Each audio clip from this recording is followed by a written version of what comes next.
Yeah, I know. Vaping. It is a gateway drug. It is a gateway drug. And when Eldano offered me my first cigarette at 23 years old, yeah, he's like, well, anyway, let the scout ahead, and just well, we'll talk about training and life and everything later on. Right now, I was gonna pre-record this and upload it, but as I don't do any kind of editing anything, might as well just do it live, and it'll be there when you come across it later. Memories. I don't know the words, but I know it's very sweet. Is this from Cats? Anyway, what happened? So years ago, I got invited. My dear friend and his wife, they've been trying. His wife's been trying to be like a mitzvah or whatever the matchmaker is for a long time. And one day she's like, "Let's go out." And they got some babysitter for like their one kid or something at the time. Did you guys say you guys had one kid, right? Or yeah, I think you had that one kid. And the two later came. But anyway, they were like, "Let's go out." And because it's like they could be in, like, we're gonna take you to Badlands. I'm like, that's a gay bar. I'm like, yeah, but that's the best place to meet women, because straight women go there because then they can like dance and have fun without men groping them on the floor. I'm like, oh, okay, yeah, the clubs, not everybody's into that friggin' body shaking, twerking, booby grabbing, and like that kind of stuff. So I'm like, yeah, I can't compete with that. I stand there in a corner. Oh, please dance with me. Why are you doing monkey jungle dating rituals in front of me with these strange guys? We just came together. Why are you leaving? I'm a crybaby. So anyway, I'm just always crying over some girl or something until I just became dead inside these past few years. And this is why I'm trying to save the new generation. Don't do drugs, kids.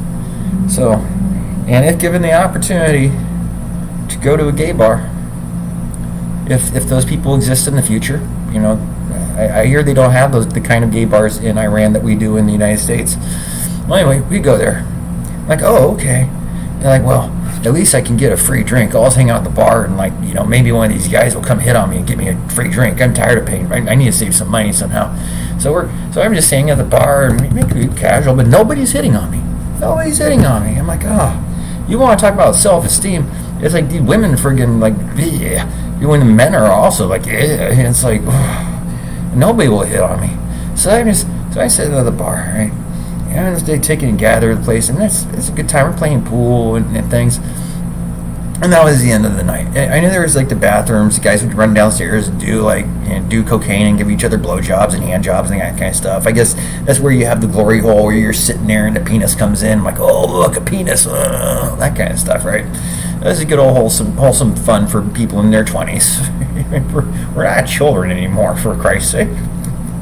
So if that's into you, by all means, do drugs, do cocaine. Find the most expensive ones to get addicted to. The more expensive, the more wonderful it is, because you're hanging on people who have money. If you don't have any money and you want that cocaine, so kids, there's a cost to drugs. So what happened to the driver and the victim? Michael Bruce Wees was convicted of felony hit and run on the September 23rd, 2009 death of a security guard, Leroy Barry Fisher III, in the parking lot behind the Badlands Bar on K Street in Sacramento. Wees was sentenced in April 2011 to 4 years in state prison. Now, I don't know what could have happened. Maybe he was like his boyfriend was dancing with another man, or maybe he didn't know he was at a gay bar. Because sometimes you're just in a new town, you're just walking outside your hotel, you see like a big rainbow flag outside, and it's like, oh, here's a bar within walking distance for like. And you walk inside, and you hang out, and they're friendly dudes, and you get drunk, you go home to watch a movie with your new friend, and all of a sudden you start to get hot, you're drunk, and it's like you wake up and you're like naked in bed with your new boyfriend, and then you realize, oh my goodness, I went to a gay bar and now I've just had gay sex and now I'm gay. That's not my story. The guy who told me that story, he said, well, these young guys have to know that if You need to make sure the guy knows that you're there in a gay bar and going home with a gay man, because boy, when a drunk straight man wakes up and they find out that they've just committed this horrible abomination that they find completely disgusting and everything, and that they might oh yeah, they'll freak out. They might beat a man to death, strangle the transsexual, that oh, the Crying Game was so beautiful. I mean, it was a beautiful love story of how you can fall in love with it and when you pull the pants down and well, baby, I love you anyway. That's not the way it works. It's human psychology. There are many psychotherapists who've had to testify about the schizophrenic break of uncontrollable rage and panic that sets in anyway. So yeah, yes, it must have been before this, guys. His brain is like right before this. Yeah. So it was a sad thing to happen, because the gay bars were known as the friendliest, happiest places, and so I don't know. I was trying to find a current, like an older thing that explains what happened here. But when I click on the news, see, it comes up. It's the front page. It comes up. It knows exactly when I go to news. They don't have it. It's like the search. What's going on with the LexisNexis integration of this? No, there are way more news articles, but so I don't know. Yeah, that guy said they don't know the Pacific or girl or Zer or whatever. So that's just you can't speculate. I don't know the things, but I want to talk about not doing drugs, because this kind of headline article mostly implies that boy fights over drugs and drug money and prostitutes on drugs and not paying for your drugs, and well, you go into the bathroom.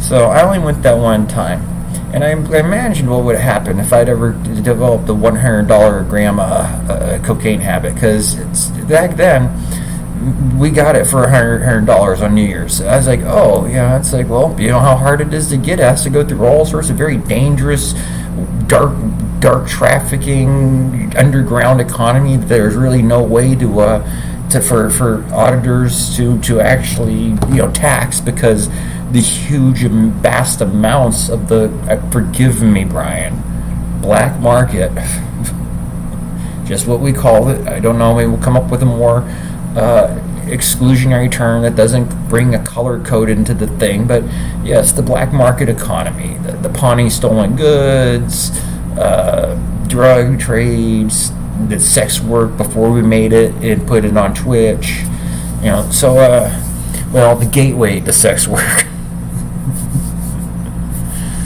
But we have some veterans on there who realize that they could come clean up and go to appeal on a wider audience than standing on a corner and shaking all day and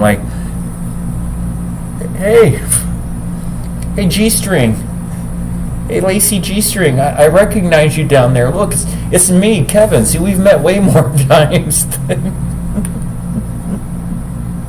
Oh, my old hotel. See, I'm what you call a budget traveler.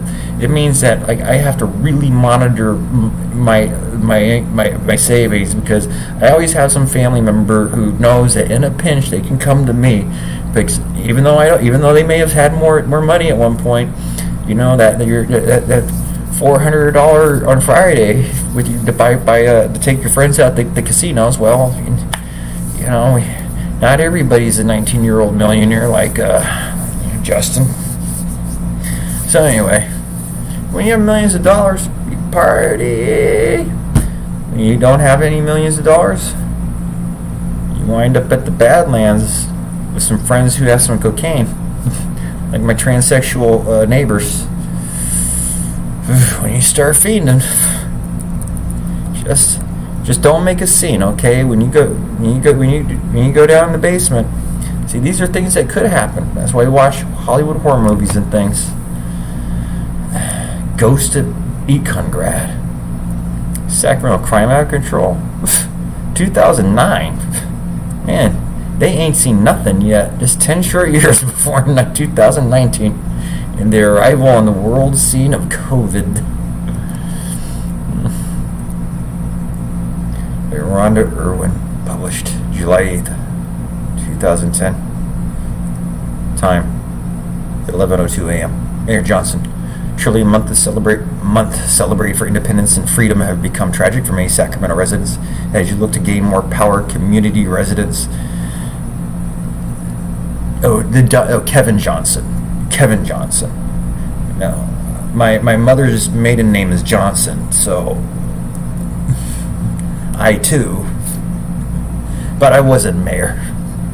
That was St. Hope Academy, philanthropic basketball player extraordinary. Phoenix Suns. Did he play for Sacramento Kings? I don't know. But he became our mayor. He must have. We get a lot of the old players once they're past their prime and they just need a contract. You're like, Sacramento has nothing. They have nothing to do but watch freaking Sacramento basketball. So it's like a revitalization for their careers. He became our mayor. So as you look back, gain more power, community residents wonder if you are taking some time to look at a crisis of youth violence in Sacramento.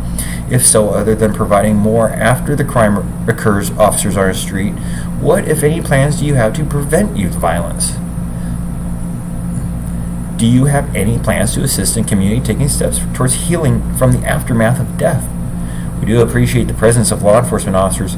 We are not making light of their efforts. However, many of us see law enforcement as a crime deterrent and not necessarily a solution to prevent crime. Well, that's true. It does deter criminals when they see the officer around, but when the officer leaves to go check out another neighborhood, then your deterrent isn't there anymore, and when they come back, they'll be just taking notes. Within 4 days, 6 area youth were shot. Oh, I didn't know that. Mayor John, I don't provide you with Sacramento daily crime since I don't have to provide you with a list of Sacramento daily crime since SPD, Sacramento Police Department, does provide you and the council with a daily report. Since it appears you don't feel the need to address this issue with the community, I decided to write you this open letter. The follow list does not include the carjackings, home invasions, robberies, sexual assaults that have occurred in the month of July in the city of Sacramento. However, those crimes are also important. Considering the crime, pain, and suffering which exists in the city of Sacramento, it would seem our mayor should focus on crime versus an immediate need to change the city charter. We needed to get a new stadium. We needed that stadium. We needed that input into billions of dollars to bring people on the light rail from all over the area to come and party in downtown. That's why downtown Sacramento is like the party mecca that it is, with bars and restaurants to suit the tastes of all the travelers who come to watch Sacramento Kings basketball and concerts and venues and that such. It was worth the billions and billions of dollars in bonds and indebtedness to private corporations to build and own and control and pay moderate taxes on concession stands. It was worth it, considering the crime pain. On June 30, 2010, I was assaulted as I took an evening walk. The following, I get assaulted all the time too. It's part and parcel living in a big city. It's just part and parcel. I mean, I've heard from friends and relatives that their relatives in Mexico City, it's just you get mugged 2-3 times a year. Just 2-3 times a year, just turn your wallet over and take your mugging. It's part and parcel of it. The following day, I was standing in my front yard and heard massive sirens. My street was surrounding with police. Oh, something exciting. My street closed off, so officers searched for a suspect. Officers went home and kicked down the door. Unfortunately, it wasn't the home where a suspect had fled to. You see, this is how accidents happen. Why it's very important not to have a gun in your home, because my goodness, the urge to try to defend yourself from a home invasion. Well, maybe they announced it, but yeah. A helicopter circled overhead. Sirens and police chase caused me to run into my home. I realized your obsession to place more officers on our street, but for some of us, tired of the fear associated with sirens, helicopters, and car crashes, we would like to see and know you at least will begin to look for efforts to prevent crime versus simply supplying more officers due to the demand of more crime, often caused by a lack of opportunities, resources, and neglected communities. On July 2nd, there was a shooting on Janrick Avenue. Fortunately, no one was injured as bullets went through a vehicle and house. On July 2nd, a boyfriend and girlfriend enjoying an evening at a city park on the 2000 block of Gardner Hay were walking back to their vehicles after being robbed when a male suspect shot the victim in the leg. On July 3rd, 3 youth argued with 6 suspects at a 14th and I Street intersection. The victim pulled over and began to physically fight. A victim was hit in the head with a baseball bat, and others were hit with fists and kicked. July 3rd, 2010. Victims hear 68 gunshots fired and finds his car window shot out. On July 3rd, an assault at 69th Avenue leaves several with minor stab wounds. On July 4th, 2010, Dwayne Edward Douglas, 21 years old, shot and killed on Florida Way. An 18-year-old has been arrested and charged with the homicide. Over 200 youth witnessed the chaos associated with the youth taking his last breath. The tragic death of Dwayne Douglas affects many city residents.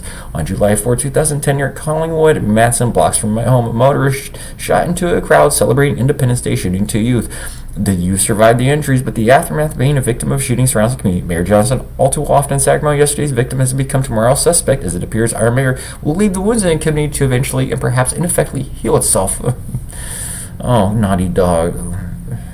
Do people really need that much lessons in the circular feedback of revenge crime? Cycles of revenge. Oh well. On July 5th, 2010, a 12-year-old girl was shot when occupants of 2 cars exchanged gunfire in South Sacramento on 4500 block of 77th Street. Innocent victims are caught in the crossfire as gunshots continued to echo throughout the city and county of Sacramento. Oh, that's right. Well, my grandmother, she had very, very close friends for years and years, and they knew the family and treated her grandson as like an adopted grandson. I never met him, but I heard such wonderful things about him after he was shot in the head outside the Fred Astaire dance studio in downtown Sacramento, caught between crossfire. I mean, but that's just part and parcel of living in a city and enjoying the vibrancy of competing gangs fighting for drug territory. On July 7, 2010, 2 youth were shot on 68th and Power Inn Road. Both gunshots survived their physical injuries, but as with the victims of July 4th and July 5th shooting, their emotional mental scars were not significantly addressed by our mayor.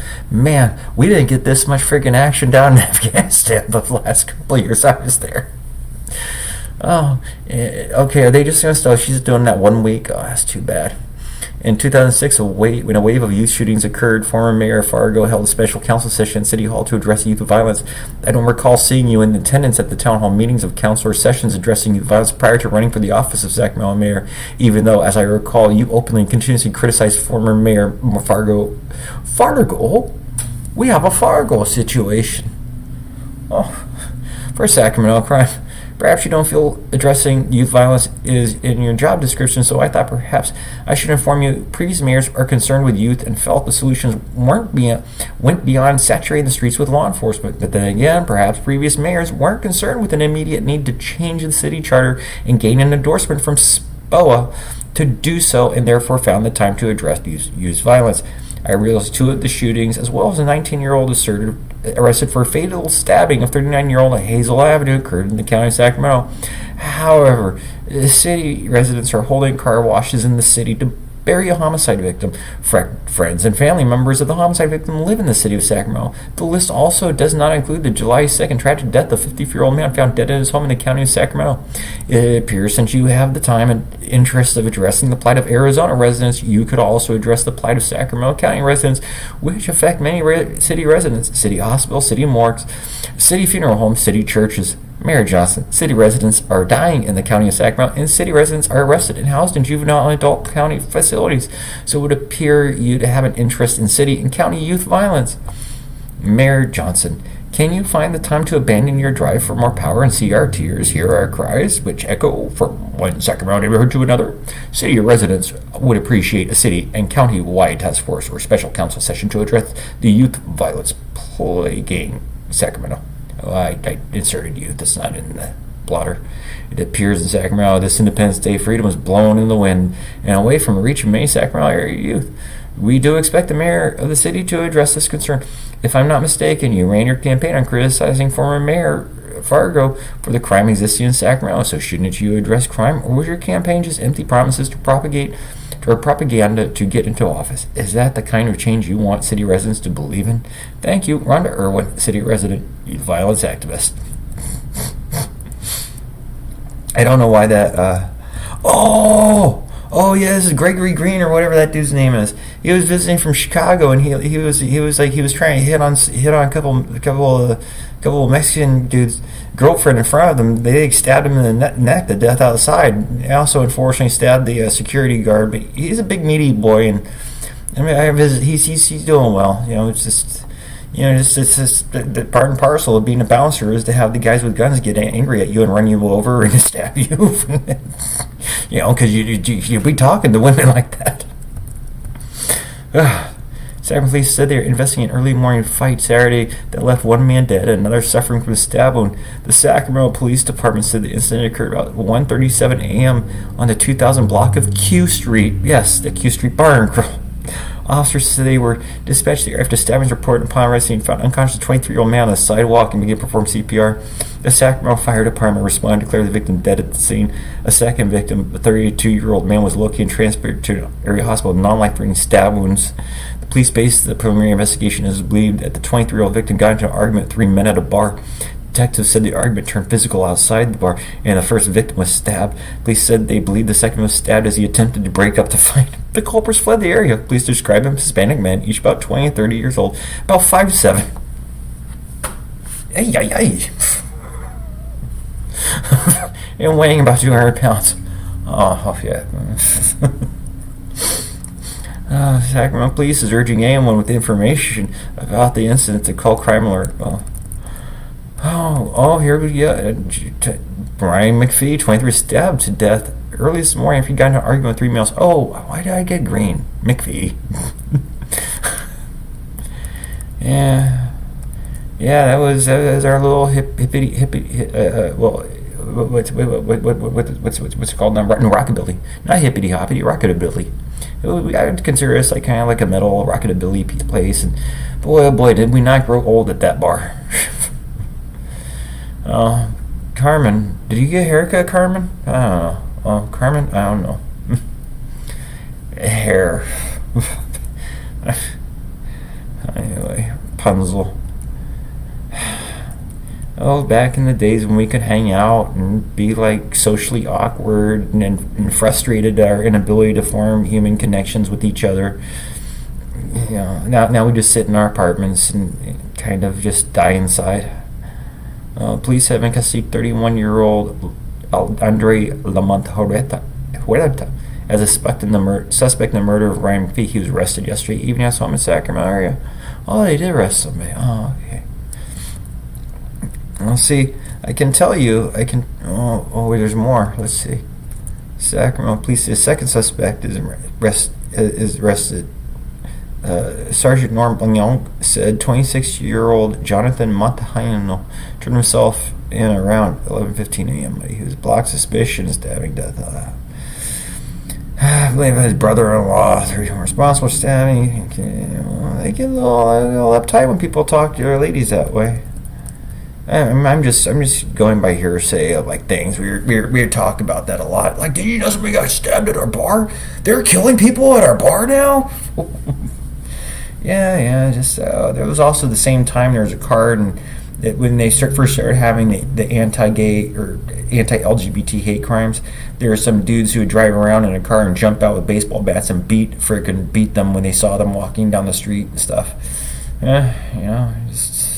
It's a car full of youth to drive around. You see 2 gay men just jump out, or maybe 1 gay man, or maybe you misidentify them as gay men as you're yelling like bitch faggot at them and beating them with baseball bats. That's just the way it goes when you're living in the big city like Sacramento. One security guard. Here's one. On Wednesday, the Downtown Business Partnership held the second unique series of security training seminars for bar owners. The message from the training: there are bar owners who follow the rules and those who don't, and those who don't need to understand that police are watching. A bar patron was stabbed to death outside Q Street Bar and Grill on June 19th, and a bouncer was injured in the incident. 1 year ago, a security guard, Leroy Pops Fisher, was killed after someone he forced to leave the Badlands bar ran him. That's what they keep. Okay, so they kicked somebody out, and he got upset. So he ran him over. Just an accident. Police ran him over with his car. Police said It is a business where there is an element of safety and security. It's very real. Ryan Lufbro from the Downtown Business Partnership said, some of the 36 bar owners who went to Wednesday's training said it's a necessary step to ensure the safety of Sacramento's growing nightlife. This is a problem, preventing, and that's half the battle. You don't want to wait to prevent them, said Bob Simpson, who owns several Sacramento nightclubs. Organizers said the meeting is based on proactive training sessions that have worked in other cities, such as Seattle and Austin, Texas. It works really well in Seattle. Seattle's just known as one of the safest, cleanest cities on earth. Problems have decreased in those cities, or have been prevented, because everyone understands what is expected of them, and because police and bar owners view each other more as partners rather than as adversaries. Yeah.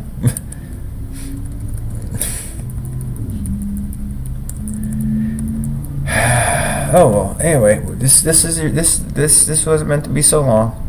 I got sign off because I really want to go and get a really good night's sleep. I might do a little catch me on Instagram. I might read a bedtime story or two. But anyway, yeah, it's like, when you go to the club, and those happy, and you get invited, and you're gonna get your drugs for free. What did Bill Knight or whatever that guy is from Love Actually say? Remember, kids, don't buy drugs. Become a rock star, and they'll give them to you for free. If you become a poor rock star or don't have the money, well, you can go down to the basement bathroom and get your drugs for free. And that, don't get addicted to drugs, kids. Don't get addicted to drugs. Wow. I say that wrong. See, that's why this is a practice tape. We're gonna have to cut it down. Maybe we're good. So the storyboard we're gonna have, we're upstairs playing pool, and one of our guys, and the guy who's the most looking, where am I gonna get cocaine? Where can I get cocaine? Like an Australian, he's like, pussy, coke, and oh, we got some coke and we got some kitties. Just come on in the bathroom with this junior, and he's like, oh, I made some new friends. And I'm like, but Sonny, I don't think you should. Where are you going, Sonny? Do you know what kind of bar this is, Sonny? Oh, well, no, I'm not gay. That's my wife over there, but I'm gonna run over with my new friends. I'm like, sorry, Mel.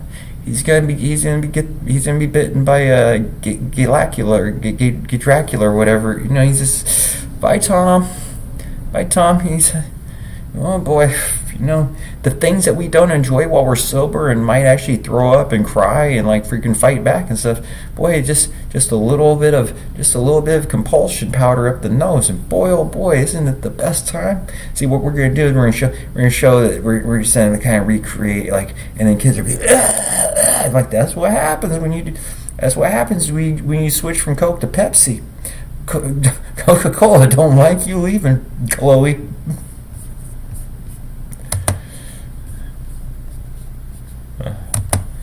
Yeah, it's like,